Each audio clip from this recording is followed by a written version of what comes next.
For our time of silence, I encourage you to find a comfortable seat, something that will allow you to be grounded, centered, and present, and to come fully into this moment and this place.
God bless every step. God bless the earth. God bless every step. God bless the earth. God bless every step. God bless the earth. God bless every step. God bless the earth. God bless every step. God bless the earth. God bless every step. God bless the earth. God bless every step. God bless the earth. God bless every step.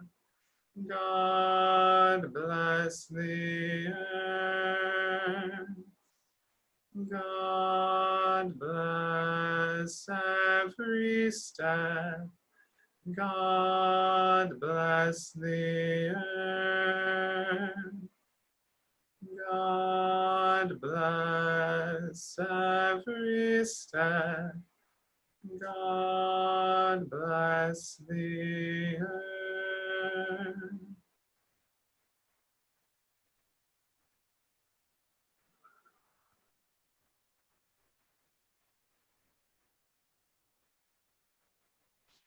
May our every step be a blessing on the earth for us and for all the world's people.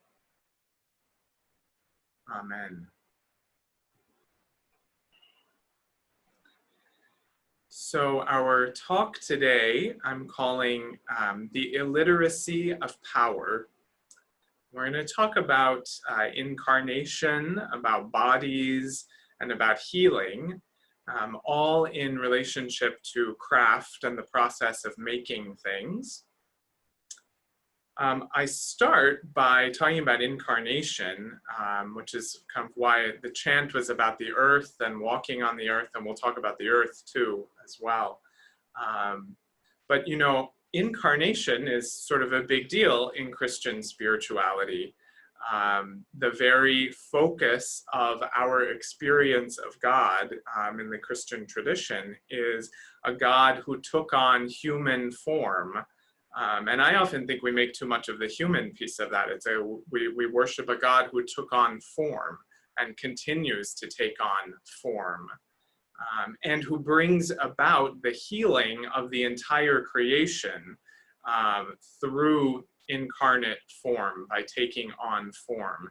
So that creation and redemption are really two sides of the same loving action of God, pouring God's self out into the world. Cynthia Bourgeault, in her book, Centering Prayer and Inner Awakening, which is not actually on the bibliography that's on the website, but she talks about kind of the creation of all things, and she draws on Karl Rahner and his phrase that at the creation, God became the prodigal who squanders himself. And so we often hear in Christian theology about God creating the world out of nothing. But really, there's this sense in a lot of more contemporary Christian theology that God created the world and continues to create the world out of God's self, so that everything in the world is a piece of God, which means you're a piece of God and I'm a piece of God, and the trees and the water and the air and, you know, so on and so forth. And these, so in the action of creation, God pours God's self out. And then in the action of incarnation into Jesus and of Jesus's death on the cross and redemption, there's also the action of God pouring God's self out. So that creation and redemption or healing are two sides of the same action, two different faces of God pouring God's self out, and not in some, you know, ethereal sense, but in matter, in form, and that is really the heart of the Christian experience of God and of the world. And of course, we see this in one of the most central rituals in Christian life as well, in the Eucharist, where we take bread and we take wine, which are the fruits of the earth, and through our prayer together and the action of the priest, the bread and the wine become the body and blood of God. And then we take that into ourselves, and we're healed and made one through that action. So you might say that bodies are very important in Christian spirituality. And I would say, you know, of course, there's a lot of body-hating spirituality that calls itself Christian. From my point of view, and I would argue from the contemplative Christian point of view, that is not an authentic expression of Christian spirituality. That an authentic expression of Christian spirituality always values, honors, and takes into account the holiness of the body. And of course, we heard about that yesterday, and that quotation I read from Vigen Guroian, the Orthodox theologian, about through our bodies, God seeks to heal and redeem what sin has put into disharmony.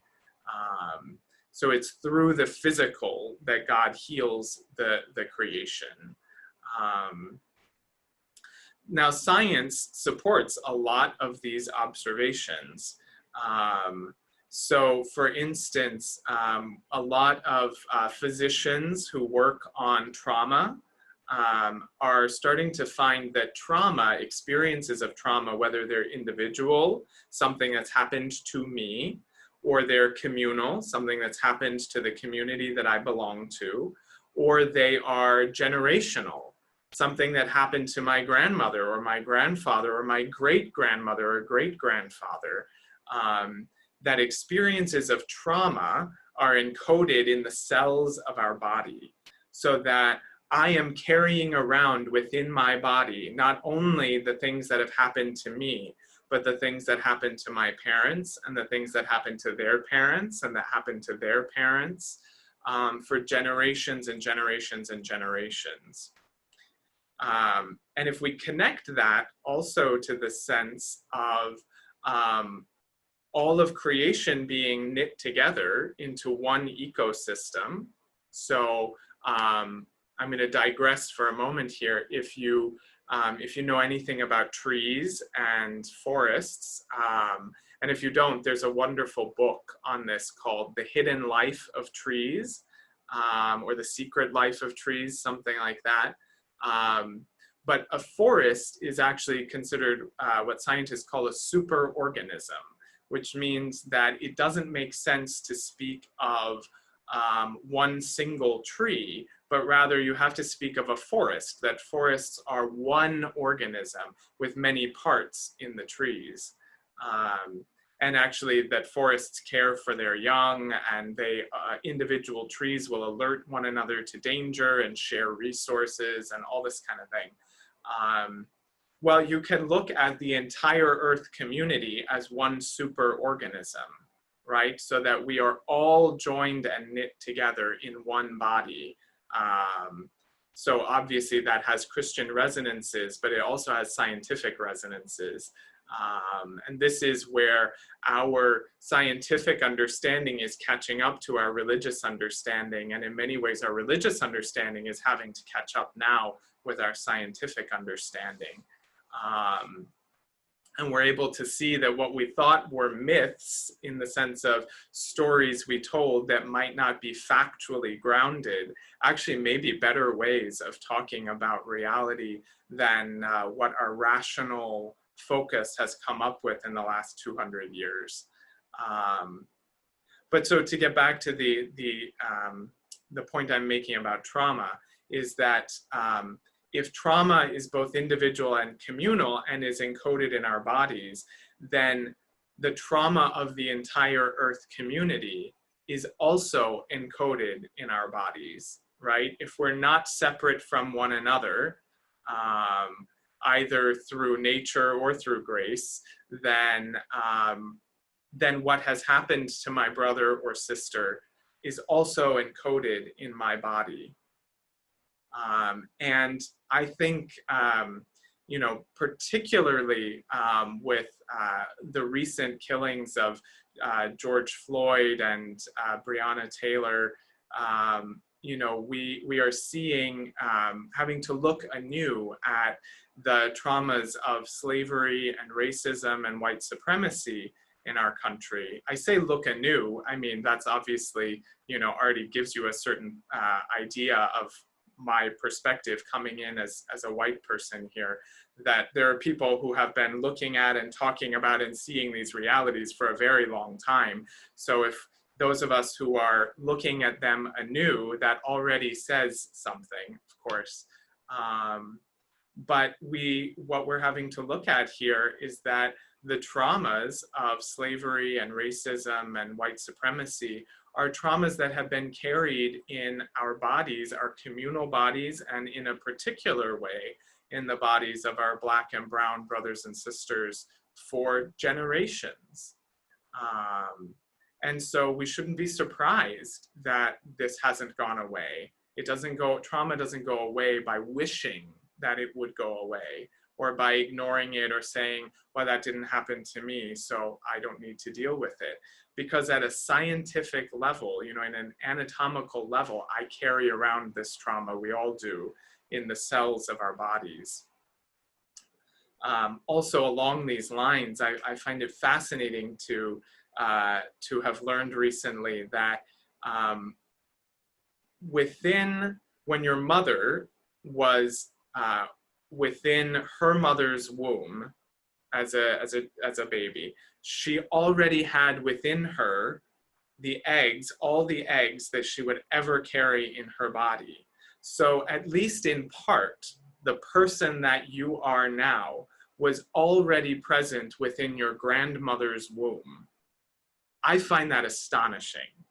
And I think it also underlines that whatever your grandmother experienced was already passed down before your mother was even born, and passed down to you. And if you're a woman and you have children, you know, was passed down yet again when you were pregnant.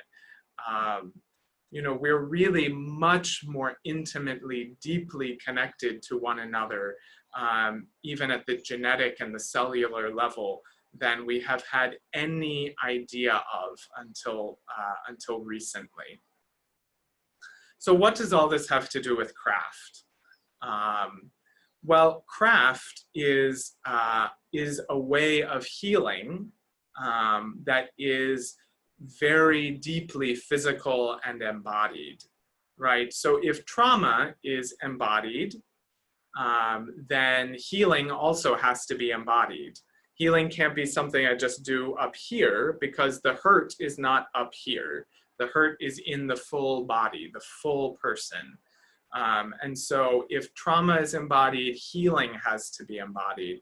And that's why I think that the Incarnation is so central to Christian spirituality, is that the Incarnation draws on this understanding that we are in dis-ease in this world, in our lives individually and collectively, and that dis-ease is embodied and the healing needs to be as well. Craft has a central role to play in this process of healing. But first, it's important to acknowledge the dis-ease. That's always the first step of healing. So Alexander Langlands, in his book Creft, C-R-A-E-F-T, which is in your bibliography, and I mentioned yesterday, and I think maybe it was Mary who held up the copy of it to the screen. I'm going to read you a long quotation from him, so bear with me. He says, "Against a rising tide of automation and increasing digital complexity, we are becoming further divorced from the very thing that defines us. We are makers, crafters of things.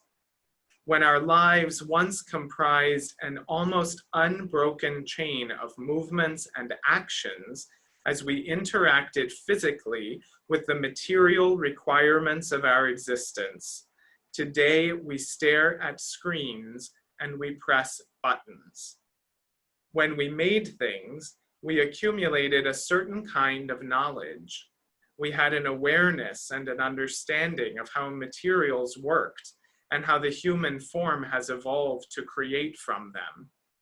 With the severance from this ability, we're in danger of losing touch with a knowledge base that allows us to convert raw materials into useful objects, and hand, eye, head, heart, body coordination that furnishes us with a meaningful understanding of the materiality of our world. We must never lose sight of the fact that the most intelligently designed, the most versatile, and the most complex piece of kit we have at our disposal is our own body. As John Ruskin put it in 1859, in our hands we have the subtlest of all machines. He says, we are in danger of losing touch with a knowledge base that allows us to convert raw materials into useful objects, and coordination that furnishes us with a meaningful understanding of the materiality of our world. And again, at the beginning of that quotation, we are becoming further divorced from the very thing that defines us. Our lives once comprised an almost unbroken chain of actions as we interacted physically with the material requirements of our existence. Today, we stare at screens and press buttons. Now, I realize the irony of we're all sitting here staring at a screen right now, but many of us, I'm not because I'm talking to you, but many of us are also doing things with our hands besides pressing buttons at the moment.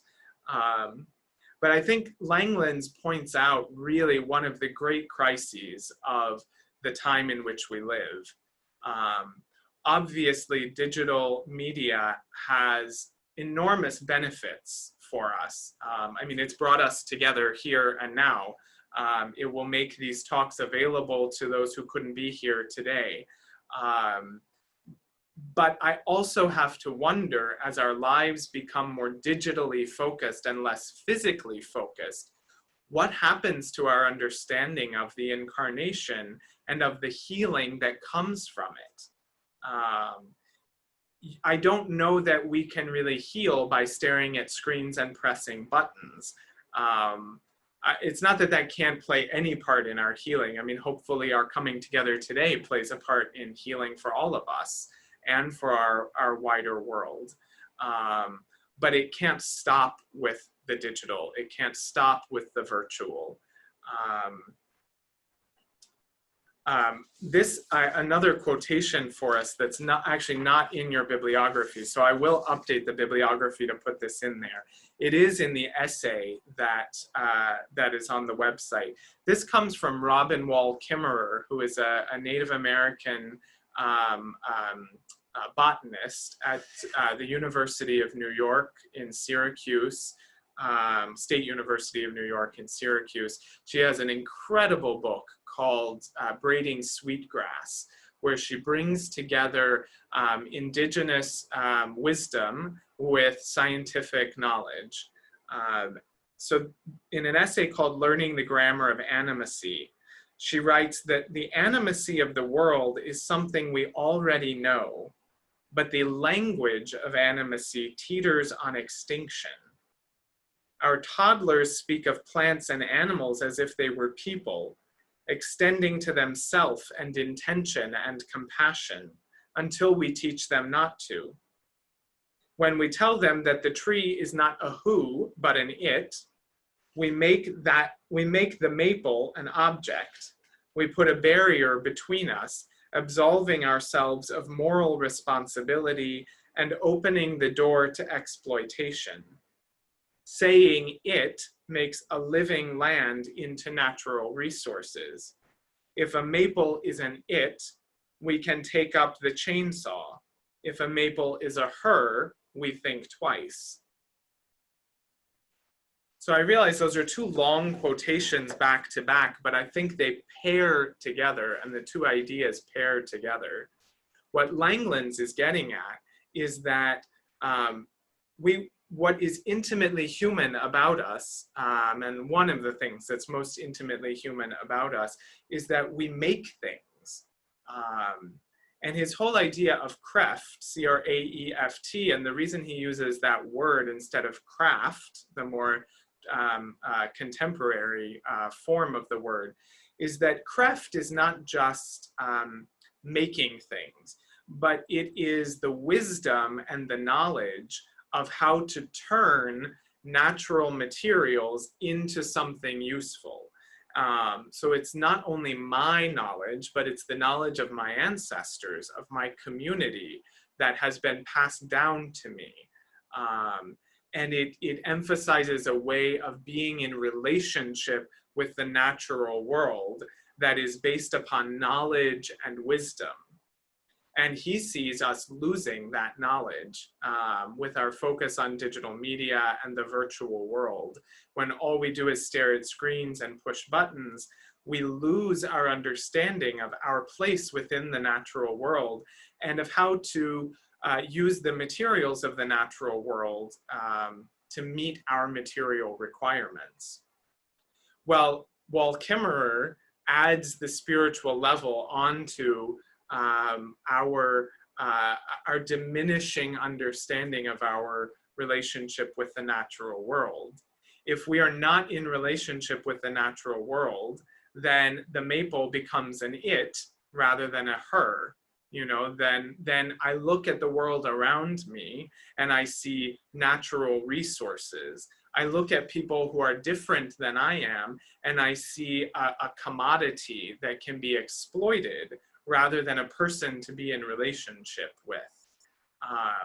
And that has disastrous consequences, not only for the human community, but for the whole earth community. Craft is an antidote to this disembodied experience. So to take an example from my own practice and my own life, at this point, I have made a great number of the clothes that I wear. So I know I know the true cost of a button-down shirt. I know the cost of the fabric. I know the time that has gone into it. I know the amount of skill it requires to make a shirt.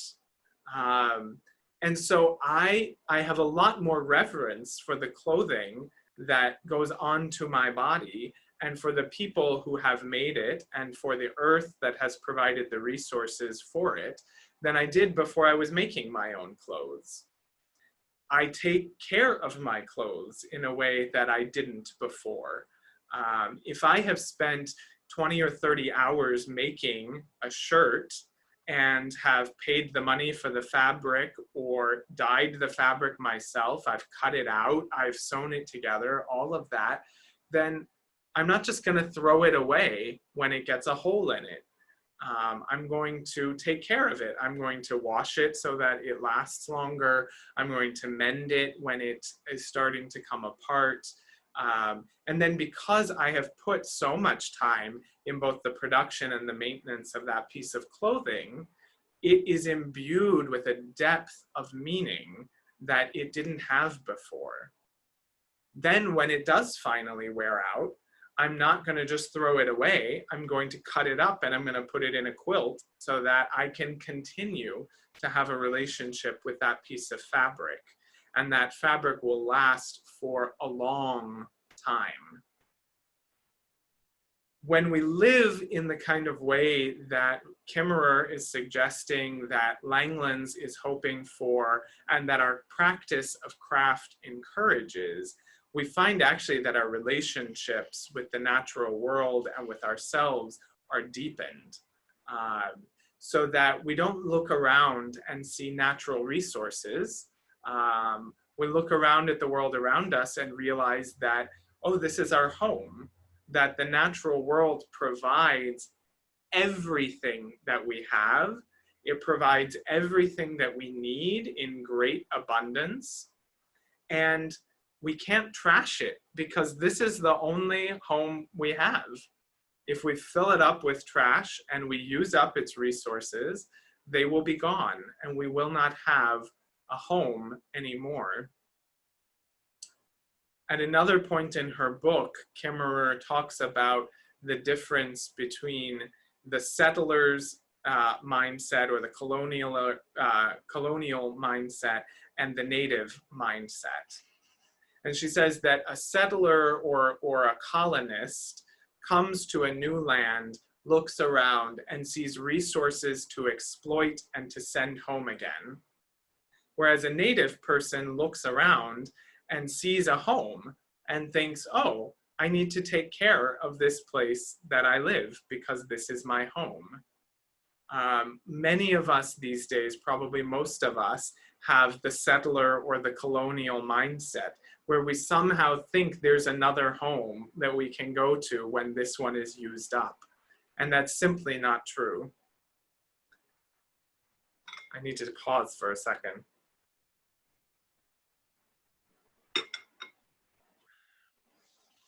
So our craft, our practices of making things, these are antidotes to the colonial mindset, to the loss of this knowledge base, to the decentering of our bodies in the spiritual world. Craft is an inherently physical practice. There is no way to get away from it. You can make a digital sweater, but it's not going to keep you warm, right? I can design a quilt on the computer and it may look absolutely beautiful, but it's not going to fit on my bed. You know, I mean, as soon as I share these examples, the absurdity of digital craft becomes apparent. And I'm not denigrating art that is done digitally. That's something separate, and there's certainly a place for that. But the making of things can't be done digitally. Chairs, tables, yarn, all of it is physical stuff. And it reinforces, when we make those things, it reinforces the physicality that we all live with. And I think simply to be engaged in physical work in that way is itself deeply healing. I know that it has been for me. I grew up in a city in an apartment, and it wasn't until I moved here to the monastery that I really had my hands in the dirt. And I just had this sense intuitively when I got here that being in the garden would be a healing experience for me. And it has been in ways that I could never have imagined and can't quite fully articulate, except to say that I come into harmony with myself when I have my hands in the dirt. When I'm sweating and I'm hot and sticky and my lower back is starting to hurt from bending down and pulling weeds. And yet, there's something about that experience that reminds me I'm alive. I'm reminded of a yoga teacher that I had when I was in college who would hold us. I mean, and this was a huge class. There were like 100 people in this room in the college gym. And she'd have us in these poses for 5 minutes, I think, telling these long stories. And we'd just be, you know, it'd be excruciating. We would think, when are we going to be done with this pose? And just in the middle of this long story, she would say, grateful to be alive. And I think about that all the time, that phrase, when I'm in a really uncomfortable moment. I can breathe in sometimes and just say, wow, I'm grateful to be alive right now.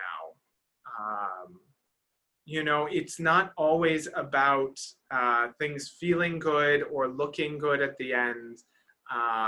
The process of making itself, as Maggie was saying yesterday, is a formation process.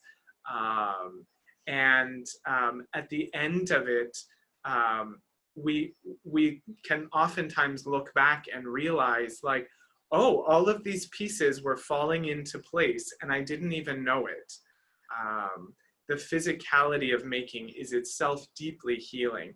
And I think more so for those of us today who are so disconnected in many other ways from our bodies.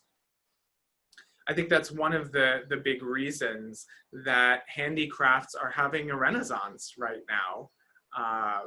You know, people are craving a connection that with a process of making.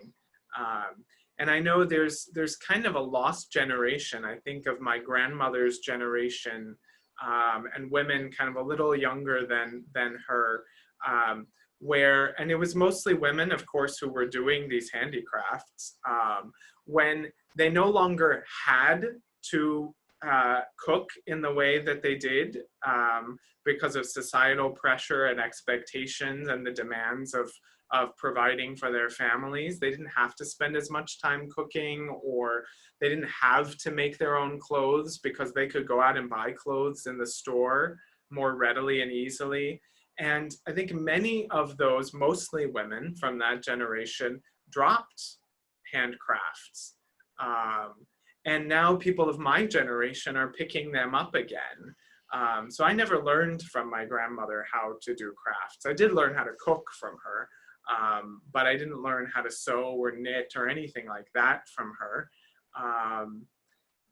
So I think people of my generation are recognizing, oh, I don't have to do this to survive, but I need to do it for the spiritual nourishment that it offers me. Peter Korn, who we heard from yesterday, he gets at this idea in his book, Why We Make Things and Why It Matters. And again, this is in your bibliography. He says, in the workshop, wishing just won't make it so. The craftsman is forced to come to terms with the physical properties of materials, the mechanical properties of tools, and the real capacity and limits of his own dexterity, discipline, and imagination. In this way, craft's materiality imposes cooperation on the sometimes discordant factions of the mind.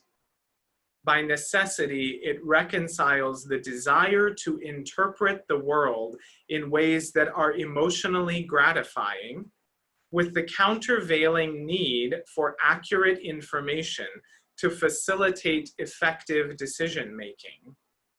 Thus, the holistic quality of craft lies not only in engaging the whole person, but in harmonizing his understanding of himself in the world.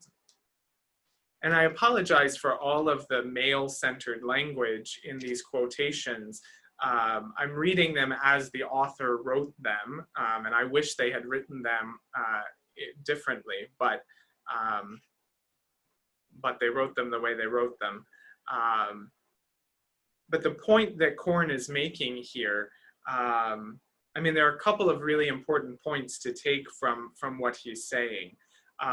First of all, through the physical process, we makers are forced to come face to face with reality, right? When you're making something, you can't wish the problems away, right? They won't just go away because you want them to be gone.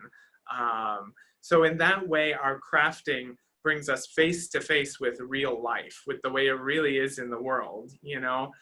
I can't, by wishing, make there be more money in the bank, you know? Just in the same way that I can't, by wishing, have the row that I've just spent 3 hours working on in this Fair Isle pullover, and I've realized that everything's, you know, one stitch off. I can't, you know, I can't wish that away. Now, I can leave the mistake if I want to, but I can't make it not be there just because I wish that it were. And for those of us, and we all do this to a certain extent, who live in the fantasy world a lot of the time, our craft brings us right back to the physical.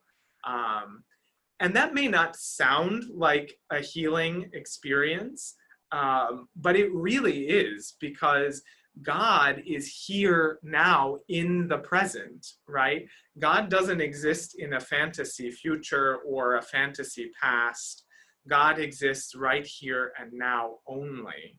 The kingdom of God is here. The kingdom of God is now. The kingdom of God is within you. And I often think when we're talking about eternity and eternal life within Christian spirituality, all that means is that eternity is the forever present. So right now, you and I are in eternity. We're already there. There's no future eternity to get to. There's no life that isn't already fully present right here and now. We just have to become aware of it. And craft can help us do that by bringing us face to face with the limitations of reality. And oddly enough, limitation is a spiritual tool. And it's a really important spiritual tool, and it's a part of our crafting as well. It's really limitation that also brings us face to face with humility, one of the great precursors to union with God, or to more conscious union with God, because of course we're already in union with God. So the real capacities and limits of his own dexterity, discipline, and imagination. Craft's materiality imposes cooperation on the sometimes discordant factions of the mind. So he says that the holistic quality of craft, because it engages our minds, our bodies, and our spirits, that it lies not only in engaging the whole person, but in harmonizing the craftsperson's understanding of herself in the world. That through my interaction with the material world, through the process of making things, I actually enter into greater harmony with the material world. You know, you will know by now I like to tell stories. So the great example that I hold on to, one of the great examples I hold on to of this for myself, is this quilt that's behind me. You'll notice it's a different quilt. This is actually finished from the one that I showed yesterday. And this is the quilt I did mention yesterday that is made out of altar linens that I dyed using natural materials from around the property. I think you can see right here, this piece, you can sort of see the embroidery of a cross on it. That's from a corporal or something that was on the altar. And so what I did was I took these pieces of material that had been used for who knows how many years in the most central act of worship of the Christian community, the celebration of the Eucharist. And when they couldn't be used in that service anymore, instead of throwing them away, I took them, and they seemed too precious to just kind of cut up and sew into something else on their own. So I took, over the course of about a year, different materials from around the grounds and our food waste, and dyed a bunch of the materials. So there was coffee, acorns, avocado pits, sumac, dahlia. I can't think of everything else that went into it. And then I sewed all of these together and made a quilt top that I then quilted together. This project brought me into harmony. It brought me into harmony with myself, yes, but in a very real way into harmony with my community, who provided not just the materials, but also the kind of larger community of our guests, who ate a lot of the food that is now in this quilt, with all the people who have worked on the grounds over the years. I mean, this is an object of harmony to me, and has a depth of meaning. And it was a very healing process to make that. So, I think that craft is deeply healing because of the harmonizing effect on body, mind, and spirit, because it connects us with the physical world. And it also slows us down, right? So that's a really important act of the process that's worth mentioning. We live in a lightning fast world, and quilts and sweaters and furniture and all of that, it cannot be made quickly.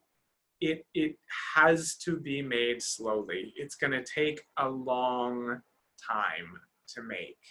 And when we can allow ourselves to slow down and enter into that still place, that's eternity, right there. To be in that slow, abiding now, that's eternity. And that's one of the most healing things that I can think of. So I've been talking for about 45 minutes now. I'm going to stop and give some space to all of you to share your own reflections and questions and the projects you're working on and anything else that comes up for you. But let's take a moment of silence to really connect with, I guess, with the question of what sort of healing do you need in your own life right now? And possibly how is craft a vehicle for that, or maybe not. I mean, maybe that doesn't have anything to do with it.